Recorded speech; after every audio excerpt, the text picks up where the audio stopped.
एक इंसान, अगर मैं एक वोटर के नाते, एक नागरिक के नाते अपना वोट देता हूं तो मुझे अपने वोट पर भरोसा होना चाहिए कि जिस पार्टी को, जिस व्यक्ति को मैंने चुनने के लिए वोट डाला है, मेरा वोट चोरी नहीं होगा, मेरे वोट की चोरी नहीं होगी। लोकतंत्र में मुझे इसकी गारंटी चाहिए क्योंकि मैं इस देश का नागरिक हूं। और अगर मेरे वोट की चोरी हो सकती है, अगर उसमें मेरा डाउट है, तो इस देश की सरकार का, संस्थानों का, इलेक्शन कमीशन का, जुडिशरी का, मीडिया का, हर किसी का ये जिम्मेदारी बन जाती है कि मेरे उस आशंका को, उस डर को, उस चोरी के भय को खत्म करे। और इस सावन के महीने में जब हमारे बहुत सारे साथी कावड़ ढोने के लिए निकले हैं, आप लोग यहाँ अपने हक के लिए, अपने अधिकारों के लिए एकजुट हो रहे हैं, उसके लिए आप सबको बधाई।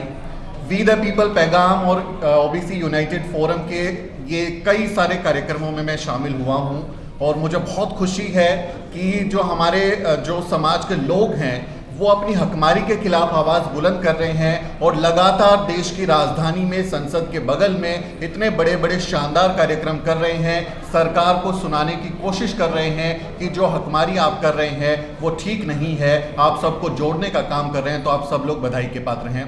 बहुत संक्षिप्त में अपनी बात कहूँगा क्योंकि ज़्यादातर मसलों पर ये बात हो चुकी है।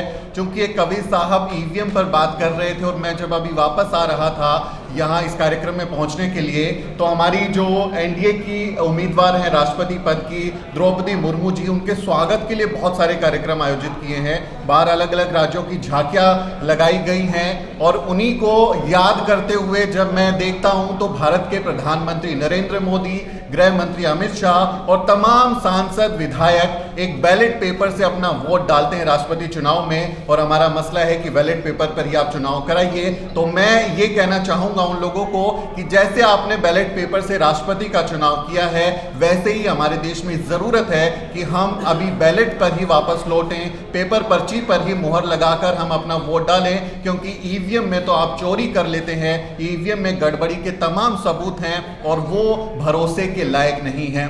कुछ तर्क दिए जाते हैं, कुछ लॉजिक दिए जाते हैं ईवीएम के द्वारा चुनाव कराने के और बैलेट पेपर पर वापस ना लौटने के। सबसे पहले तर्क दिया जाता है कि इससे समय की बचत होती है। वो लोग कहते हैं क्योंकि पूरे देश में बहुत बड़ी आबादी है, अलग अलग जगह चुनाव होते हैं तो इससे समय बचता है। लेकिन हमने सबने देखा कि किस तरह से जब बिहार में चुनाव हुए तो आधी रात 3-4 बजे तक ईवीएम वही मशीनें गिनती नहीं कर पाई और उसमें भी बहुत ज़्यादा समय का कहें कि खर्च होता है। कई चरणों में आपको चुनाव कराने पड़ते हैं, कितना संसाधन उस पर लगाना पड़ता है। तो इसमें जो है कोई समय की बचत उस तरह से होती नहीं है। और हम सब जानते हैं भारतीयों के पास क्या समय की कमी है। आप एक हफ्ते तक काउंटिंग कर लीजिए, हम तैयार हैं। आप करवा लीजिए बैलेट पेपर पर, हम आप गिनते रहिए, हमको क्या करना है। हम आपके जो लोग लगेंगे ड्यूटी पर वो उसकी गिनती करेंगे, हम अपना वोट डाल देंगे। तो समय की कोई बचत ईवीएम से नहीं होती है और इसका कोई फायदा नहीं है। तो उसका बैलेट पेपर पर वापस आना चाहिए। एक ये तर्क देते हैं कि सुरक्षा का एक बहुत ज़रूरी मसला आ जाता है क्योंकि जब बैलेट पेपर पर चुनाव होता है तो ईवीएम के वो बैलेट पेपर का जो बॉक्स होता था उसको लूट लेते हैं। ईवीएम सुरक्षित है, उसकी लूट नहीं होती है उस तरह से। तो सवाल उठता है, माननीय प्रधानमंत्री जी, इलेक्शन कमीशन और हमारे तमाम संस्थान, आप दुनिया में दूसरे तीसरे नंबर की सबसे बड़ी सेना लेके घूम रहे हैं, क्या आप वहाँ पे बैलेट पेपर का जब चुनाव होगा तो क्या बूथ की आप रक्षा नहीं कर पाएंगे? ये इतने सारी पैरामिलिट्री फोर्सेस आपने बनाई हुई हैं, इतने सारे कौन कौन से रैपिड एक्शन फोर्स बना के घूम रहे हैं, तो क्या वो अपने एक सुरक्षित चुनाव, 5 साल में एक बार होने वाले चुनाव की जो पर्चियां होंगी उसकी सुरक्षा नहीं कर पाएंगे? नहीं कर पाएंगे तो आप देश की सीमाओं की क्या रक्षा कर पाएंगे? इस पर भी सवाल खड़ा होता है। ये तर्क दिया जाता है कि जो ईवीएम है उससे कहें कि पूरे के पूरे तंत्र में बहुत मजबूती आती है, भरोसा आता है। बार बार ये कहा जाता है सुप्रीम कोर्ट की तरफ से और जो इलेक्शन कमीशन है उसकी तरफ से भी ये कहा गया कि ईवीएम में गड़बड़ी नहीं हो सकती, ईवीएम में हैकिंग नहीं हो सकती, छेड़छाड़ नहीं हो सकती, क्योंकि ईवीएम एक स्टैंड अलोन डिवाइस है, वो इंटरनेट से कनेक्शन उसका नहीं है, तो उसको हैक नहीं किया जा सकता। आप सबको याद होगा कि इलेक्शन कमीशन ने कुछ साल पहले एक पूरी की पूरी ओपन कहें कि एक प्रतियोगिता रखी थी कि तमाम राजनीतिक पार्टियों के लोग आए, जो भी एक्सपर्ट आना चाहते हैं वो आए और ईवीएम को हैक करके दिखाएं। सुनने में बहुत अच्छा लगा कि यार एकदम ओपन कर दिया, चैलेंज कर दिया कि आइए ईवीएम को हैक करके दिखाइए। लेकिन एक शर्त रख दी इलेक्शन कमीशन ने कि ईवीएम को हाथ नहीं लगाना है। ईवीएम को टच मत कीजिए, आप दूर से उसको हैक करके दिखाइए।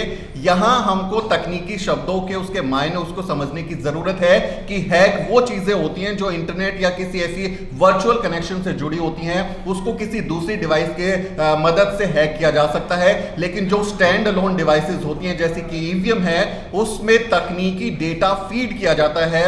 किस बटन को दबाने से कमल का फूल निकलेगा, किस बटन को दबाने से हाथी का निशान आएगा, किस बटन को दबाने से साइकिल निकलेगी, ये सब एक डेटा फीड करने वाला एक इंसान होता है जो मानव उसमें दर्ज करता है उस डेटा को।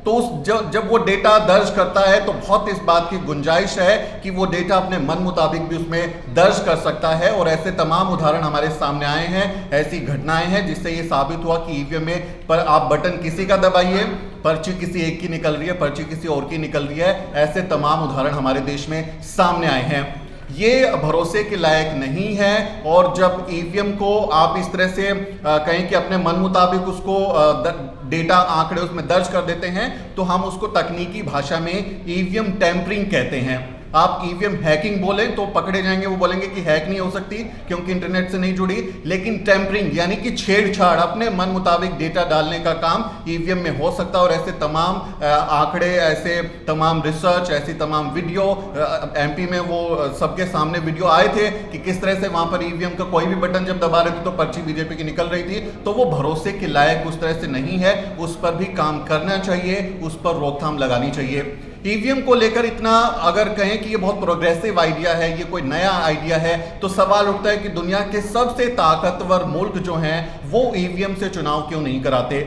जिन मुल्कों में इस तकनीक की इजाद हुई, जिन मुल्कों में इसके जो माइक्रोचिप तैयार होते हैं, वो ईवीएम से इलेक्शन क्यों नहीं करा रहे, वहां ईवीएम से वोटिंग क्यों नहीं होती है। क्या वो आपसे ज्यादा कहें कि पिछड़े हुए हैं, आपसे भी ज्यादा पिछड़ापन वहां पर है और वो अपने पिछड़ेपन को ढोए जा रहे हैं बैलेट पेपर पर, और आप बहुत ज्यादा विश्व गुरु बन गए हैं, अंतरिक्ष में पहुंच गए हैं। ये सवाल भी खड़ा होता है कि इसका आधुनिकता से कोई लेना देना नहीं है। अगर एक इंसान, अगर मैं एक वोटर के नाते, एक नागरिक के नाते अपना वोट देता हूं, तो मुझे अपने वोट पर भरोसा होना चाहिए कि जिस पार्टी को, जिस व्यक्ति को मैंने चुनने के लिए वोट डाला है, मेरा वोट चोरी नहीं होगा, मेरे वोट की चोरी नहीं होगी। लोकतंत्र में मुझे इसकी गारंटी चाहिए क्योंकि मैं इस देश का नागरिक हूं। और अगर मेरे वोट की चोरी हो सकती है, अगर उसमें मेरा डाउट है, तो इस देश की सरकार का, संस्थानों का, इलेक्शन कमीशन का, जुडिशरी का, मीडिया का, हर किसी का यह जिम्मेदारी बन जाती है कि मेरे उस आशंका को, उस डर को, उस चोरी के भय को खत्म करे। और अगर लोग कह रहे हैं कि आप ईवीएम को हटा के बैलेट पेपर आ जाइए, तो आपको आ जाना चाहिए, क्योंकि तमाम पार्टियां, भारत में शायद ही कोई ऐसी पार्टी है जिसने ये नहीं बोला है कि ईवीएम में गड़बड़ी हो सकती है, इससे चुनाव नहीं होना चाहिए। खुद जो बीजेपी आज सत्ता में बैठी हुई है, सबसे पहले इन्हीं लोगों ने विरोध किया था, किताबें लिखी थी, सेमिनार किए थे, रैलियां की थी कि ईवीएम के ये चोरी के लिए लेके आए हैं और ये नहीं होना चाहिए। तो सबसे ज्यादा विरोध करने वाले यही लोग थे। और जो विपक्ष में आज पार्टियां, जब वो सत्ता में थी तो वो ईवीएम को लेके आई थी, और आज जब हार जाते हैं तो ठीक रहा, ईवीएम पर फोड़ देते हैं। वो कहते हैं कि हाँ ईवीएम में है। मैं उनसे कहना चाहूंगा कि जब आप 5 साल जब चुनाव का वक्त नहीं होता है, क्या आप ईवीएम के खिलाफ माहौल बनाने के लिए, जनता को जागरूक करने के लिए कोई काम करते हैं? क्या आप एक ऐसे संगोष्ठियां, सेमिनार अपनी पार्टी लेवल पर लोगों के बीच में जाते हैं? और क्यों नहीं आप सब मिलकर एक सामूहिक चुनाव का बहिष्कार कर दीजिए कि अगर इस बार चुनाव होगा ईवीएम से तो हम उसमें शामिल ही नहीं होंगे, अकेले पार्टी को बना लीजिए जिसको लड़ना है, अगर हमको शामिल करना है तो ईवीएम को लेके आइए। ये सवाल भी उन पर उठता है कि वो कम से कम 5 साल इस पर काम करें, हारने पर ही ईवीएम को दोष ना दें। तो मुझे लगता है कि ये सवाल बहुत जरूरी है कि बैलेट पेपर से ही चुनाव होना चाहिए। और आप जैसे जो लोग हैं वो शानदार काम कर रहे हैं, संसद के बगल में हैं, वैसे तो उनको हर बात का पता होता है। यहाँ पर लोग बैठे हैं जो रिपोर्ट बना के वहाँ भेजेंगे कि यहाँ पर क्या आप लोग बात कर रहे थे, लेकिन फिर भी जोरदार तरीके से अपनी आवाज़ को पहुँचाना चाहिए, अपनी बात को रखना चाहिए। मुझे उम्मीद है कि आप सब लोग अपने मसलों पर यूं ही मुखर रहेंगे और भारत को और ज़्यादा समतामयी, न्यायप्रिय बनाने के लिए, जहाँ हम सब लोग बिना किसी भेदभाव के रह सके, उसमें अपनी भागीदारी ज़रूर करेंगे। मुझे मौका देने के लिए बहुत बहुत शुक्रिया। जय भीम, जय मंडल, जय जोहार। नेशनल दस्तक की आपसे गुजारिश है कि अगर इसको बचाना चाहते हैं तो नेशनल दस्तक को सब्सक्राइब करने के लिए रेड कलर के सब्सक्राइब बटन को दबाएं, फिर बेल आइकन की घंटी दबाएं। नेशनल दस्तक को बचाने के लिए बहुत ज़रूरी है कि हर खबर को शेयर करें, लाइक करें, कमेंट जरूर करें।